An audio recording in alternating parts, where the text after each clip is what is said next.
I used to believe love was proven by pursuit. By showing up early, staying late, apologizing first, and fixing things that weren't broken by me. I mistook endurance for devotion and silence for peace.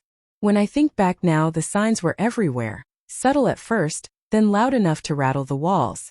But I kept chasing because that's what I'd always done. Until the day I stopped. Our anniversary was 2 weeks away. Every year before that, I planned it down to the minute. Reservations booked months ahead. Handwritten notes tucked into her bag. Surprises layered inside surprises. She'd smile, post photos, accept the praise, and later complain that it wasn't exactly what she wanted. Too crowded. Too quiet. Too predictable. I learned to swallow the disappointment and tell myself that love meant trying harder next time. This year was different. Not because something dramatic happened all at once, but because nothing happened at all. She'd started coming home late. Phone tilted away from me. Conversations ending the moment I walked into the room. She forgot things small at first. Milk. A text. Then bigger things. Promises. Plans. Me. When I asked what was wrong, she'd sigh like I was a burden and say, "Can we not do this right now?" There was always a right now that never came. I suggested we talk. She said I was overthinking. I asked if she was happy. She said happiness wasn't something you questioned so much. I asked if I mattered. She laughed, not kindly, and told me I was being dramatic. So I went quiet. Not in a sulking way. Not with threats or ultimatums. I simply stopped filling the empty space she'd created. I stopped checking her location. Stopped asking who she was texting. Stopped reminding her of things she used to remember on her own. When she forgot our dinner plans, I ate alone.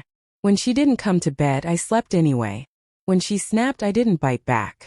I just nodded and moved on. She didn't notice at first. That was the cruelest part. A week before our anniversary, she mentioned, casually, almost lazily, that we should do something low-key this year. No enthusiasm. No curiosity. Just an expectation that something would magically appear like it always had.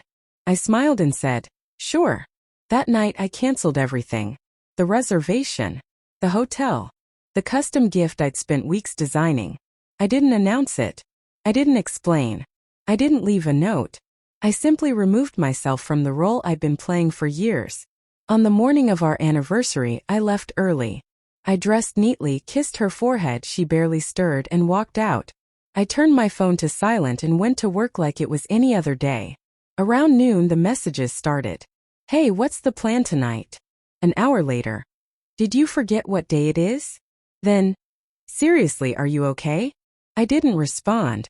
By late afternoon, the tone shifted. "This isn't funny. Call me." "Why are you ignoring me?" I finished my workday calmly, the way I'd finished so many days waiting for her to come home. I drove aimlessly for a while, watching the city blur past, realizing how light I felt without anticipation weighing me down. When I finally checked my phone, there were 15 missed calls. I went home late. The house was spotless, candles lit, music playing softly. Her last-minute attempt at saving face. She stood in the kitchen, dressed up, eyes sharp with anger she was trying to hide. "What is wrong with you?" she asked. I put my keys down slowly. "Nothing," I said. And for the first time it was true. She accused me of punishing her. Of being passive-aggressive. Of trying to make a point instead of talking like an adult. I listened without interrupting. When she finished, I said quietly, "I didn't cancel our anniversary to hurt you. I canceled it because I realized I was the only one celebrating." That stopped her. She scoffed at first, told me I was exaggerating.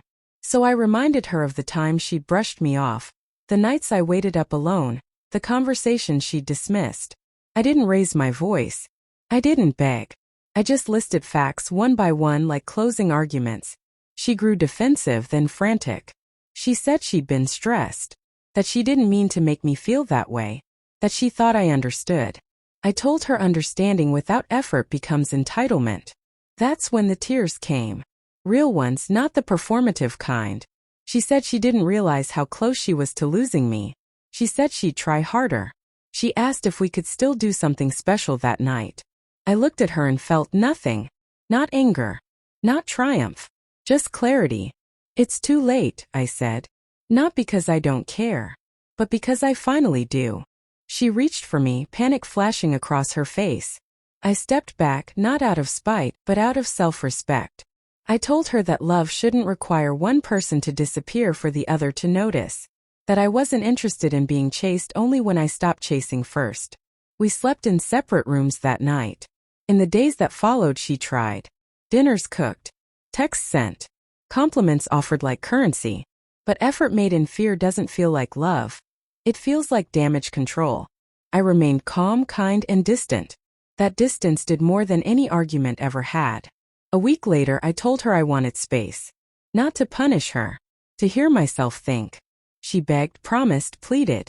I hugged her gently and said goodbye. Her reaction came too late because it was never about the anniversary. It was about years of imbalance, of me proving my worth while she assumed it. Canceling that day wasn't revenge. It was the moment I chose myself without asking permission. I don't know what she tells people now. Maybe that I changed. Maybe that I gave up. The truth is simpler. I stopped chasing, and when I did, I finally saw who was running and who was standing still. And I kept walking.